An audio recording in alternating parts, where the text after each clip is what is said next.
Fala pessoal, tudo bem com vocês? Chega mais, eu sou o Chico Garcia, inscreva-se no canal. Vamos pro jogo e tal. E o Kaká talvez seja o parceiro do André Ramalho. Acho que é um déficit nesse sentido, mas também é uma dupla que jogou muitas vezes ano passado. Dá para dizer que é uma dupla quase titular também. Os laterais se afirmaram, Mateuzinho e Matheus Bidu. E aí você tem o Carrilho, que é fantástico, o Coronado, que tá jogando muita bola, como a gente sabe que ele joga, né? E com sequência ele é decisivo, numa bola parada, num chute a média distância, numa assistência que pode gerar um gol. E aí você tem Memphis e Yuri Alberto num entrosamento, um casamento fantástico do ano passado, que se manteve. O Thales Magno, que tá pedindo passagem. Então, assim, nesse momento, eu vejo o Corinthians num estágio à frente, em termos de continuidade do que foi feito ano passado, mesmo ele rodando o elenco nesses 3 primeiros jogos, com afirmações individuais, com um jeito coletivo muito mais consolidado, porque o ingresso do Oscar ele muda completamente a dinâmica do meio-campo e funcionou contra o Guarani, mas a gente precisaria de mais tempo para ver. O Corinthians não. O Corinthians saíram alguns jogadores importantes, outros entraram ali, como eu falei, né? Alex Santana, Rian, Coronado, e o padrão se manteve. Inclusive, mesmo quando ele não tinha um meia armador e ele usou o Thales Magno, usou o Memphis por dentro, o padrão se manteve. É um time que já se conhece. Esse é o mérito do Corinthians. O São Paulo, como eu disse, ainda tem peças que se mantiveram também, mas a dinâmica mudou um pouquinho. E o próprio Pablo Maia retornou agora, né? E aí volta, né, para o time. Então tem algumas mudanças aí que o Zubeldia está adaptando com aquilo que ele tem de melhor e tem que fazer isso mesmo. Mas o Corinthians já tem essa estrutura montada, já tem essa manutenção de trabalho. E por isso eu acho que o Corinthians está um estágio à frente. A questão física ela vai ditar esse ritmo também. Será que o Corinthians vai sentir mais? Ou o São Paulo, por conta dessa maratona aí que sofreu e jogou quinta contra o Guarani com titulares para jogar no domingo em casa?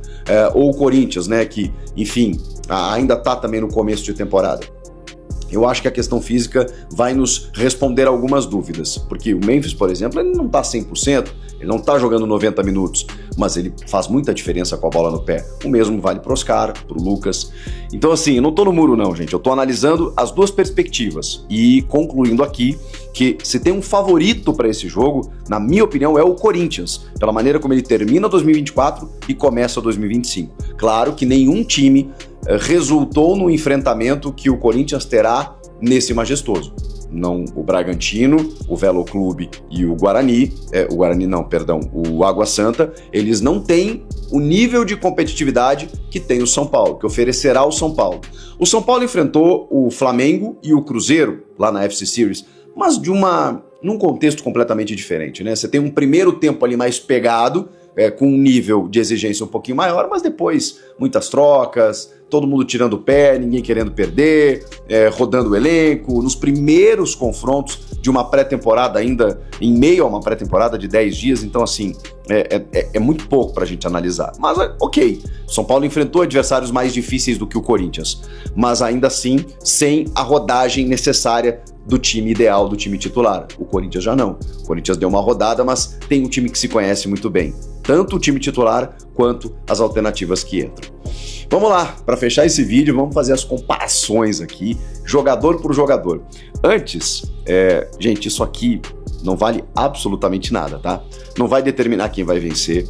Não quer dizer, inclusive, se o time que tiver mais votos, que ele é melhor, porque uma coisa é você analisar individualmente, a outra é dentro de um coletivo. Então, assim, tem que fazer essa ressalva, porque a galera pega pilha, né, com essas coisas aqui. Isso aqui não define nada, é apenas uma opção pessoal daquilo que eu tô vendo. A gente fez isso no jogo aberto, deu uma briguinha pra lá, uma briguinha pra cá, e eu mudei um voto do que eu escolhi no jogo aberto, porque, cara, não é que eu me arrependi, mas é que talvez a escolha mais difícil, é a escolha mais difícil, mas é que eu tô absolutamente encantado com esse jogador, então eu não vou conseguir votar diferente agora, tá? Foi o único voto que eu mudei de tudo que eu escolhi lá no programa. Vamos lá? Rafael ou Hugo Souza? Goleiros.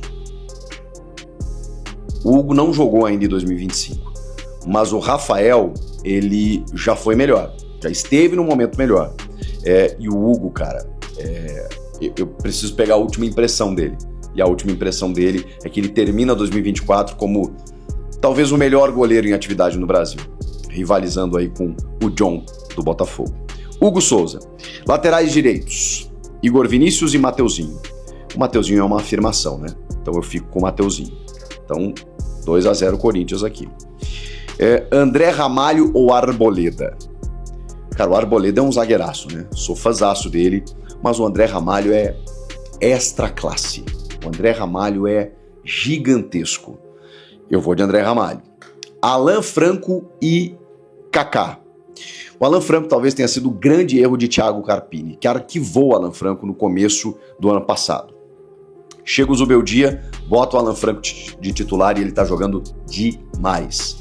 O Kaká tem as suas limitações.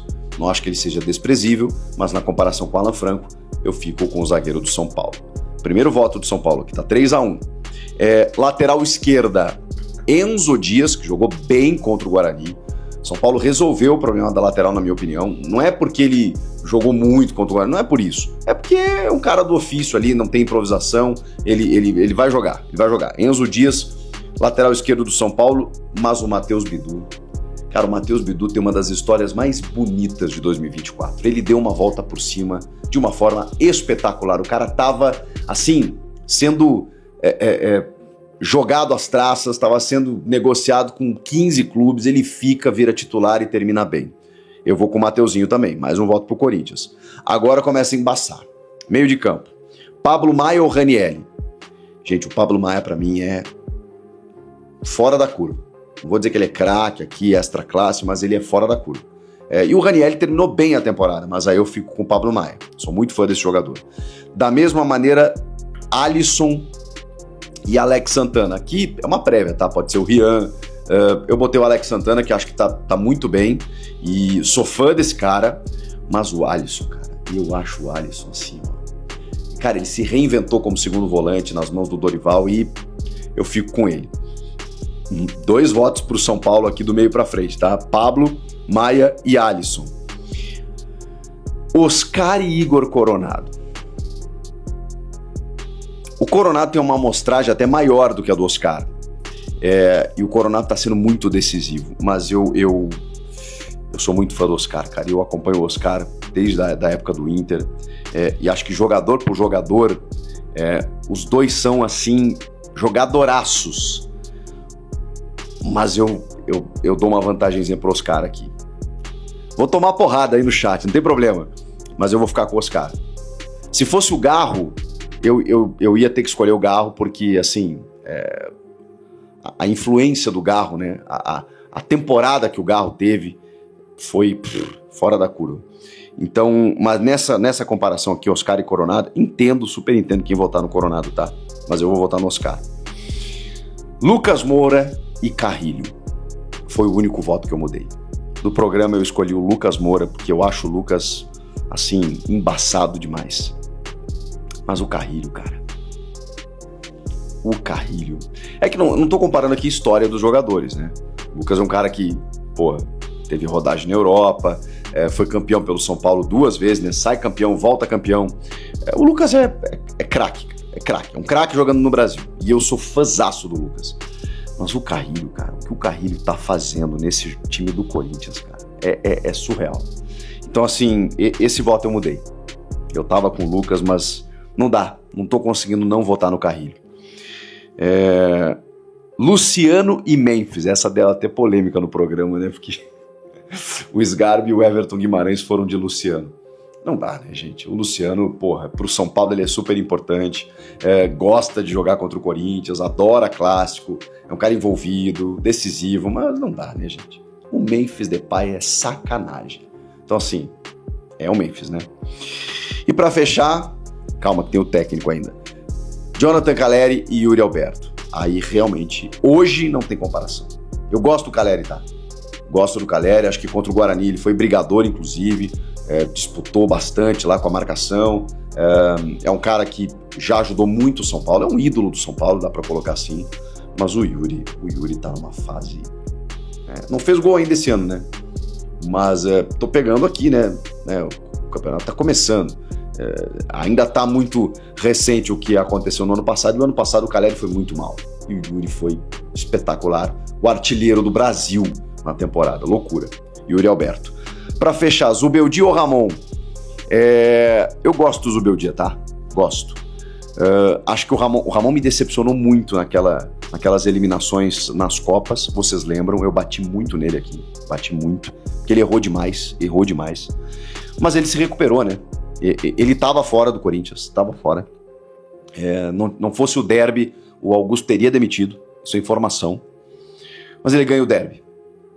Ele ganha o derby e ajeita o time. E aí ele emenda uma sequência que é... Mais do que a sequência de resultados, ele ajeita o time. Hoje ele tem o time na mão. Então, hoje, meu voto é pro Ramon Dias. Com isso, gente, 8-4 pro Corinthians, tá? Do Corinthians eu votei em Hugo Souza, Mateuzinho, André Ramalho, Matheus Bidu, Carrilho, Memphis, Yuri e Ramon. Os únicos 4 votos do São Paulo foram pro Pablo Maia e pro Alisson, na abertura do meio-campo. Pro Oscar, e teve o zagueiro Alan Franco, na comparação com o Kaká. Vocês concordam? Gabaritei, né? Eu sei que vai dar divergência em alguns nomes aí, eu imagino que sim. Que seja um clássico maravilhoso. Como promessa, depois do jogo tem live aqui no canal e eu vou aguardar vocês. O Corinthians, pra mim, é favorito, tá um estágio à frente e ganha o jogo por 2-1. Tudo isso é projeção e palpite. A hora que a bola rolar, a gente vai descobrir. É isso aí, nação corintiana. Espero que vocês tenham curtido o vídeo. Se curtiu, deixe seu like, se inscreve no canal, ative o sininho de notificações. Lembrando aí que o jornalista Chico Garcia confirmou aí, tá? Provavelmente a escalação mesmo dos jogadores para jogar contra o São Paulo, tá? Na minha opinião, vai ser um jogo aí pra empate, beleza? Então deixa teu comentário também. Se você acha que vai ser empate, vitória do São Paulo do Timão, tá bom? Um forte abraço a todos, até o próximo vídeo e vai Corinthians!